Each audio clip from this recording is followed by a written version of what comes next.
Hey, welcome back, it's Llynks. This is probably my hot take video for the year. This video is about why I stopped using Facebook ads to promote my music. And before you guys come at me and tell me that I should have just waited longer, toughed it out, you know, I hear you, I get that, totally, but this is my reasoning why I chose not to do that and a different approach that I'm taking to kind of get the music out there. So I have a few videos on Facebook ads. I have a conversion campaign video here, which is the last one I did on it. So I used Facebook ads for about half a year, I think. And I know that that's not enough time to really get like a good gauge on how it works, or if I was targeting correctly, or if I was just doing all the things right. They can be super helpful for specific reasons, but what I'm doing to keep everything sustainable and afloat, it just did not align with where I was going. That process of setting up the ads, scheduling them, making sure the targeting's like as good as I could get it, taking the time to check on it, it was a lot of work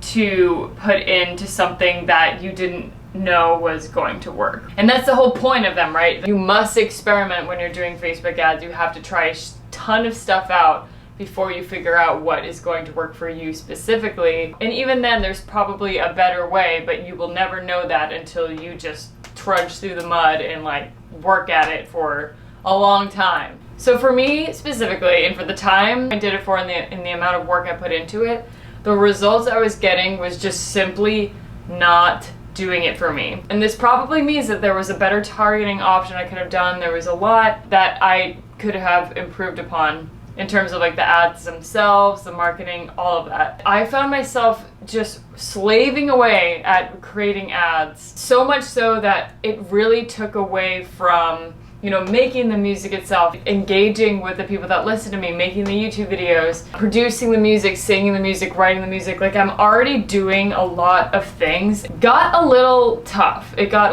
So I like to release a lot. So I've been releasing like pretty much every month this year and last year. So the things I've learned from Facebook ads, what they were good at doing, driving people to your profile, specifically Instagram. I was running Facebook ads through Instagram, so they were showing up on Instagram stories. That's pretty much the only placement I had my ads on. So people would scroll through stories and find my ad if they listened, which, you know, like 1% would listen all the way through. Usually if you fall across an ad, you are like swiping up right away, like yesterday, right? I know I am, yet I, you know, was making them. If they listened to it enough and they were into it, I would have a swipe up link. They would swipe up and they would bring you to a landing page that I created on my website.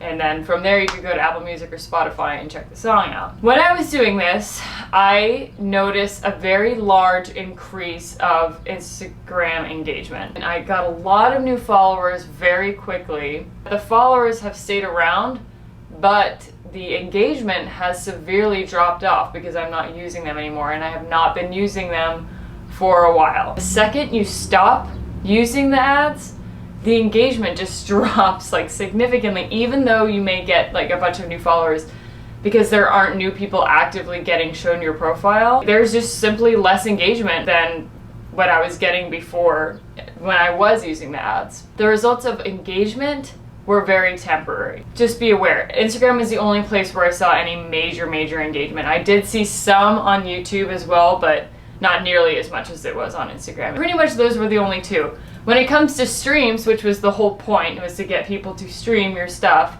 I did not see much of an increase at all. And that was one of the main reasons I was like, oh my gosh, I don't know. I was willing to keep it up just because of the great Instagram engagement, and I figured that those people were listening to this stuff, and they were.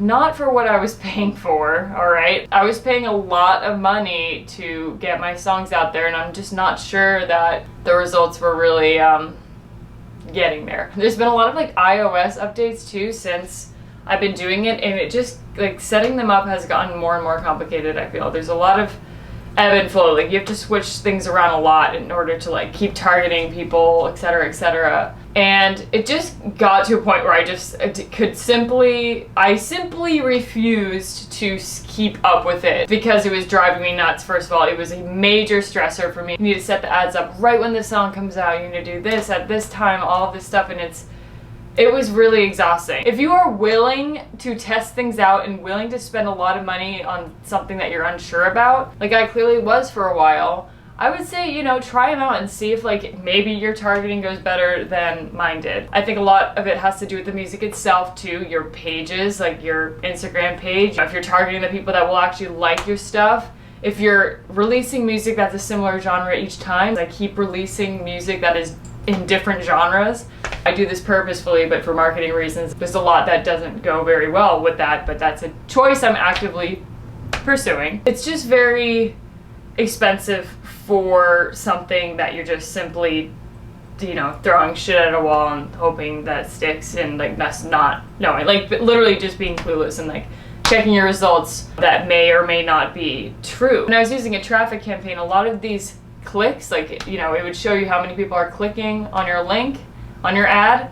A lot of them were bots. And when I first started doing this using a traffic campaign, it's the easiest campaign to set up naturally, and it's the one that works the least and is ridden with bots. You just like have to figure these things out as you go, or watch tutorials, or, you know, listen to someone talking about it like this video. Experiment with them if you have the money to burn on trying to figure out a good way to promote your stuff, because there's a lot of people that you see on these YouTube channels that have great results, and they're clearly doing something right. So, you know, if you can learn from them and are willing to put the work in, it's a lot of work.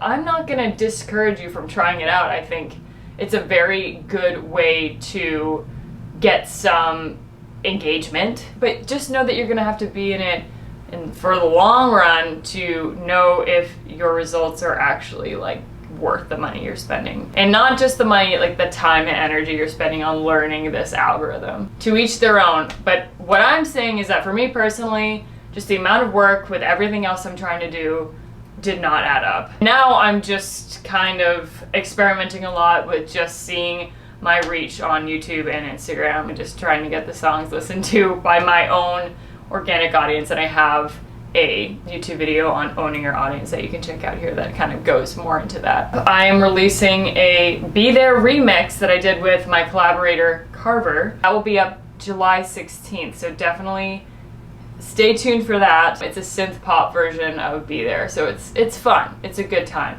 So before you leave, just wanted to let you know that. If you found this video helpful, please share it with a friend, like and subscribe if you want to stay updated on my channel. I post YouTube videos every Friday at 11 a.m. Eastern Standard Time. I hope you have a great week, and I'll see you next time.